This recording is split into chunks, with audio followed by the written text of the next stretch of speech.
Kag sa Good Vibes kwarta nga ginhulam sang isa ka babayi sa iya nga amo aguto ipabulong kuntani sa iya nga iloy ang nawigit sa tricycle. Traffic enforcer nga nakakita sang kwarta ginuli sa tag-iya.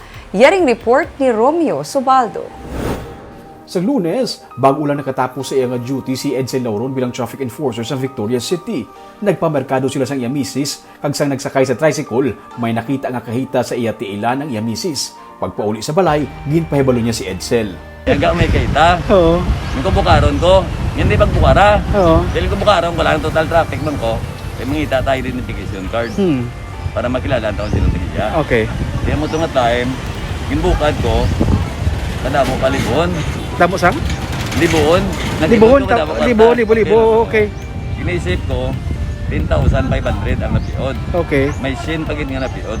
Nagdesisyon sila sa iyang supervisor nga dalo ng kahita nga may unod nga 10,600 pesos nga cash sa opisina sang City Administrator sa Victorias nga si Dino Acuña.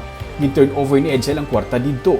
Antes nagsaka sa City Hall, ginlabyan niya nga daan ang paradahan sa tricycle nga ginpapangita si Sofia Pelayo kay iya nga ID ang yara sa kahita. Oo. Lamang ko itong kilala linda ilang kabae. Oo. Nga oo, linyaga sa ala, tuloy sa kay Libby, ito mangita ka kay Taya. Kung magkita nyo sa karon, makagto ko kay Sir Dino, dito ko turnover ang Tabo, kay dito Taya. siya, oo. Kaya mo ito nga time, nagtorya amin Sir Dino, kuhaan niya ko number, Oo. nagpuli ko. Pila lang ko oras, iliwat nga ipatawag si Edsel sa City Ad nga office kaya na dito ang tag-iya sang kwarta. Ang anak gali ni Sofia nga si Susan, amo ang nagapanag-iya sang kahita. Nanghulam siya sang kwarta sa iya nga amo para mapabulong ang iya nga iloy. Ay ang kwarta to sir, ginulam niya to sa iya mo, kay ipabulong niya sila, naya gamal sakit. Ginulam niya lang to kuno sa amo niya. Mas nawigit ya. Nawigit kay istorya sa ako, nagpliti sa gapungko sa, nagkuot sa kahita, nagbayad siya guro, sin nga bilog or 20. Imbutang niya sa babaw kabagya, ginulat yung kuan sinsilyo. Nalipatan niya nga. Paggulat kasi yung kuha ay golo, gol pinasa nagtungtog.